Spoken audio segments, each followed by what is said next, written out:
जितने बुजुर्ग यहां बैठे हैं कान खोलकर सुन लें, जल्दी से जल्दी अपने बच्चों का बंटवारा कर दो।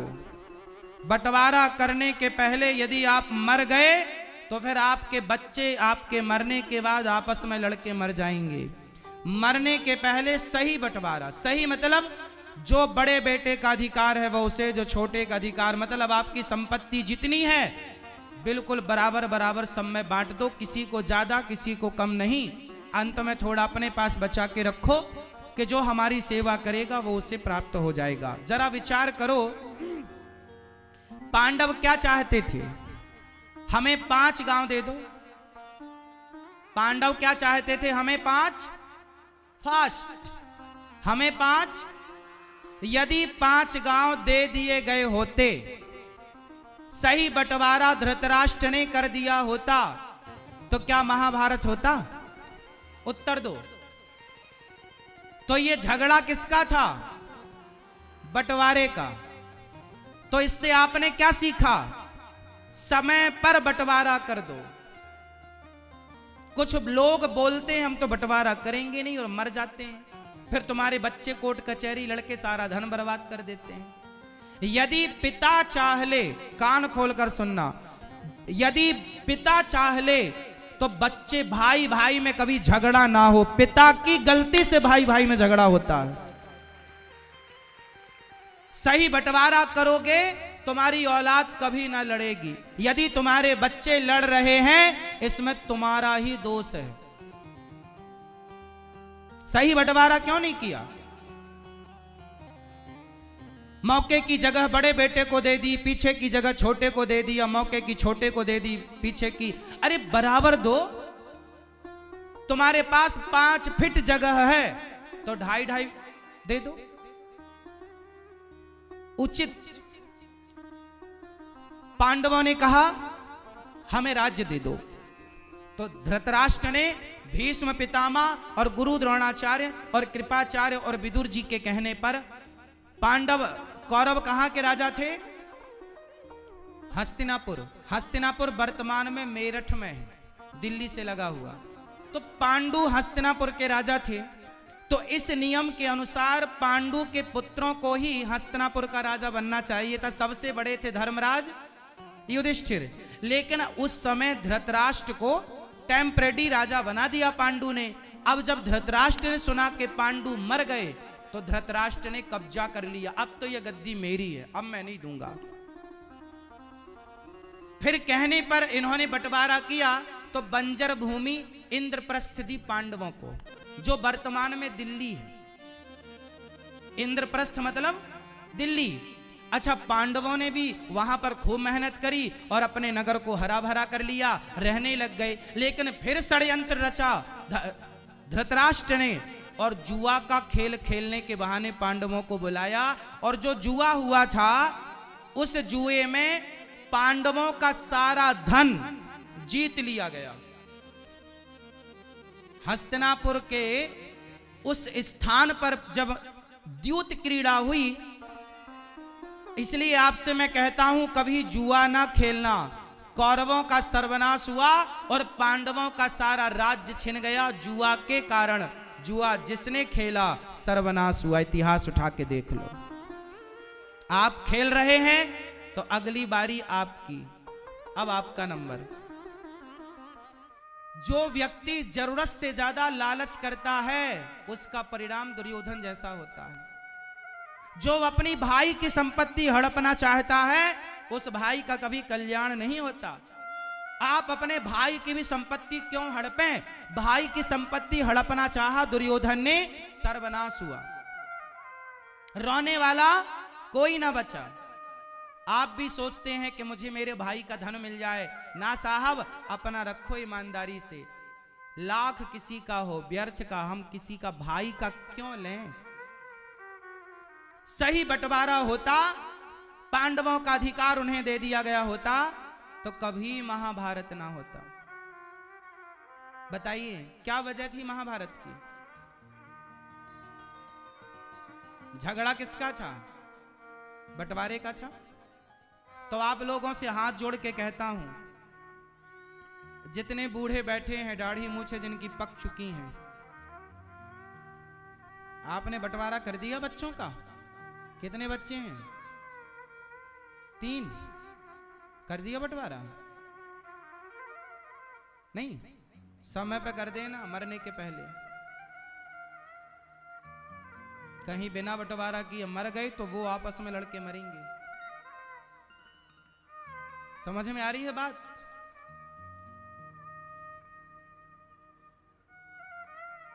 भाइयों का बंटवारा उचित, अनुचित बंटवारा ना करना। बड़े का अधिकार बड़े को, छोटे का छोटे को। और माँ बाप कई बार पक्षपात करते हैं, बड़े को ज्यादा या छोटे को ज्यादा या मझले को नाना। तुम अपने पास रखो कुछ जमीन जायदाद, जो तुम्हारी सेवा करे वो अंत में, बाकी बंटवारा बराबर कुछ अपने पास रख लो, जो सेवा करे बाद में वो भले उसका अधिकारी बन जाए। और माँ बाप जो ये गलती करते हैं ना, बड़े बेटे से ज्यादा प्यार छोटे से कम, या मझले से ज्यादा तो इससे कम, या इससे ज्यादा तो मझले से कम। देखो जितने बच्चे हैं सबको बराबर स्नेह करो, प्यार करो, बराबर का सब कुछ दो। और बच्चे भी चाहे, बच्चों को भी चाहिए कि तुम भले 4 भाई हो पर अपने माँ बाप की सेवा खूब प्रेम से करो, खूब ख्याल रखो, संपत्ति पर ही नजर ना गड़ाए रखो, माँ बाप की भी सेवा करो।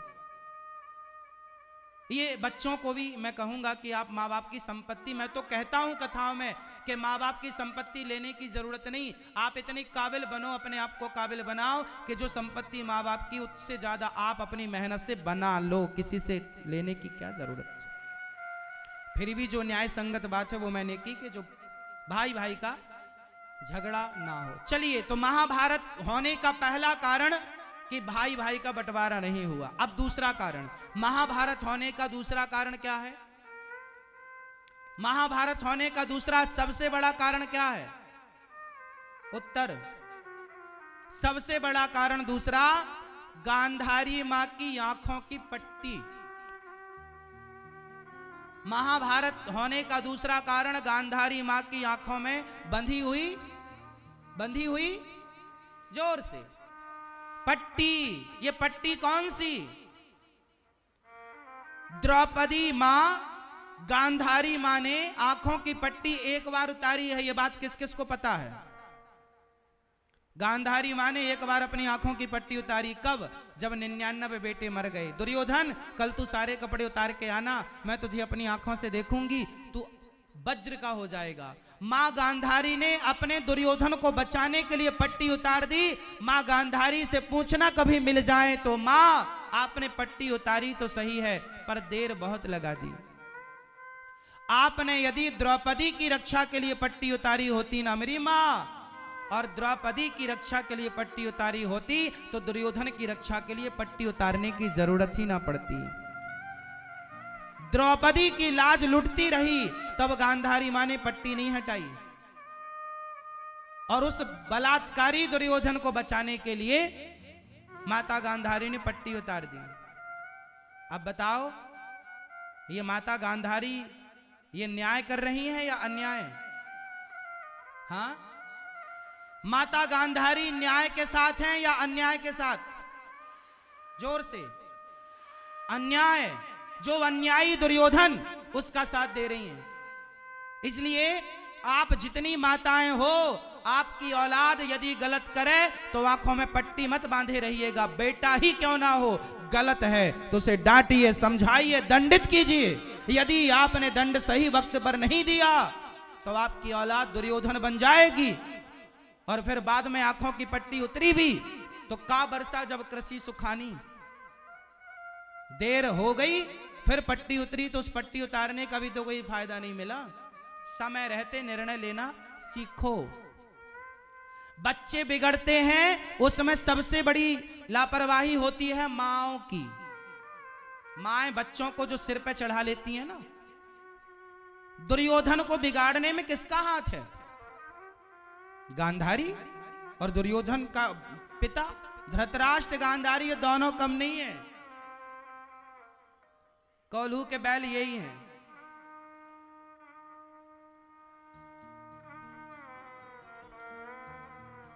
जब तुम्हारी औलाद बिगड़ रही थी तब तुम कहां थे? बच्चे डायरेक्ट नहीं बिगड़ जाते मेरी मां, बिगड़ते हैं तो गलतियां करते हैं, वो आपको देखनी पड़ती हैं। उसी वक्त यदि आपने उनका इलाज कर दिया तो बच्चे सुधर जाएंगे। बच्चे तो बच्चे हैं ना, उन्हें थोड़ी पता कि क्या सही और क्या गलत है। दुर्योधन तो कठपुतली थी, उसे तो शकुनी ने नचाया। और ये माता गांधारी, तुम अपने भाई को घर में क्यों बिठाई? मारो इसे, भगाओ इसको, दुष्ट को। ज्यादा साला साला नहीं किया करो, ले डूबा साला। अब बताओ ये कैसा साला था? यही रहता था जीजा के घर में। अपना भी घर जा, संभाल काम धाम वहां। ये शकुनी जाता ही नहीं था, दिन रात पड़ा जीजा के घर। ऐसे सालों से भी सावधान, शकुनी टाइप के।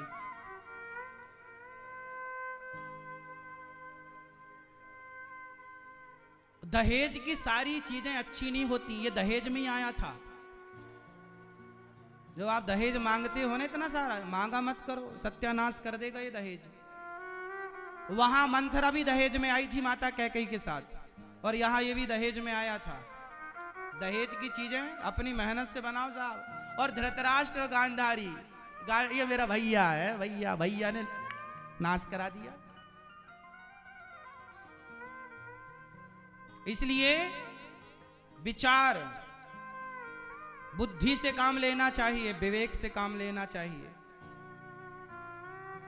माता गांधारी ने आंखों में पट्टी। सुनिए आपके लिए चाणक्य जी क्या लिख रहे हैं।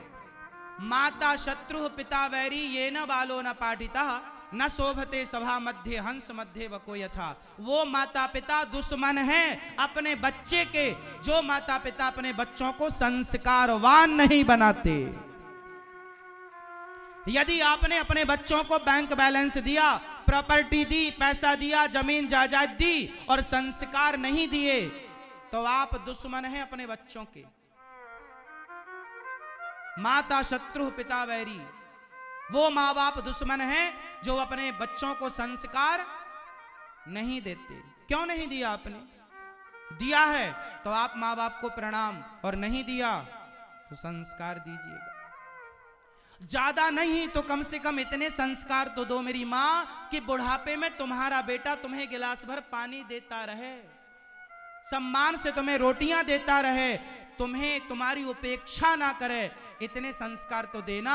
वो समाज के काम भले ना आए, अपने माँ बाप के काम आ जाए, इतने संस्कार तो दे के रखना अपनी औलादों को।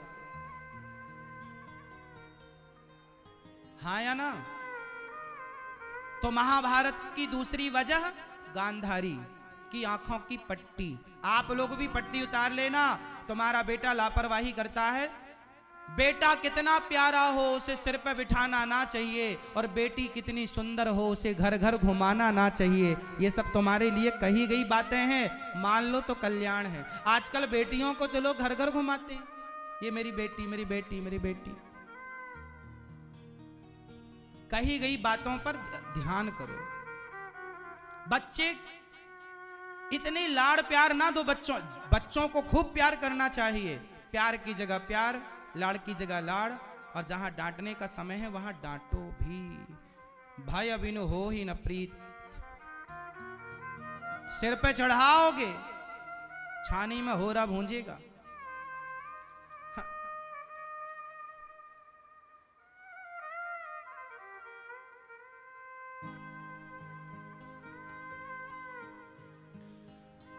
महाभारत होने की तीसरी वजह आप बताएंगे कि हम ही बताएं सारी? मैया,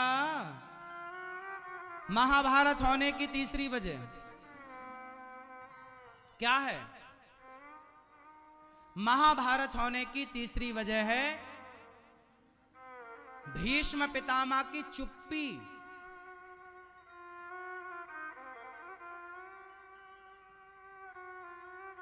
भैया ओ सरकार,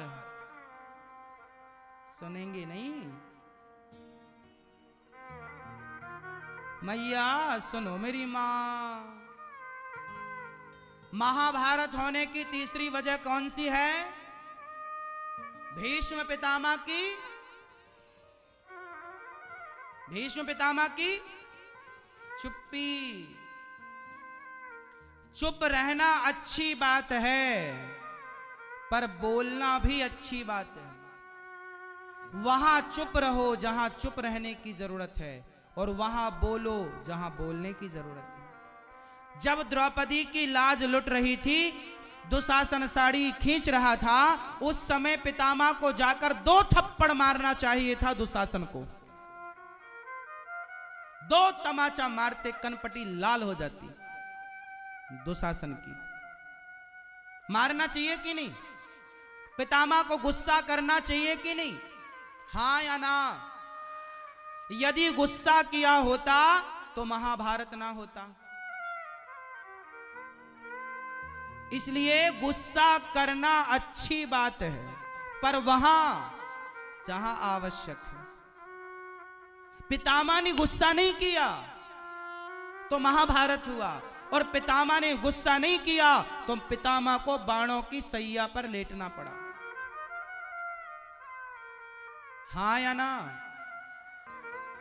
पितामह भगवान के सबसे श्रेष्ठ भक्त हैं। पितामह जैसा कोई नहीं।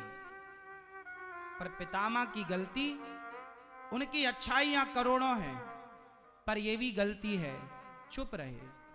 आप भी वहां चुप मत रहा करो जहां आपको बोलने की जरूरत है, और वहां बिल्कुल ना बोला करो जहां चुप रहने की जरूरत है।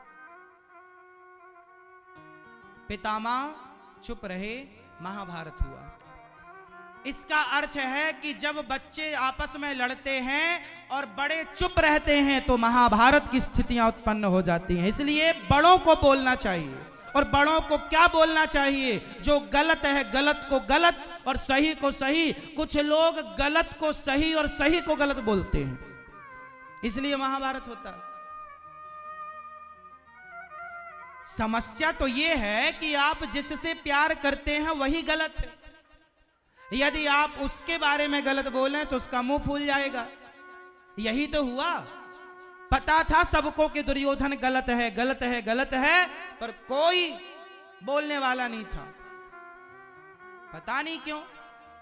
आप यह गलती मत दोहराना इतिहास की, वरना दंड के भागीदार।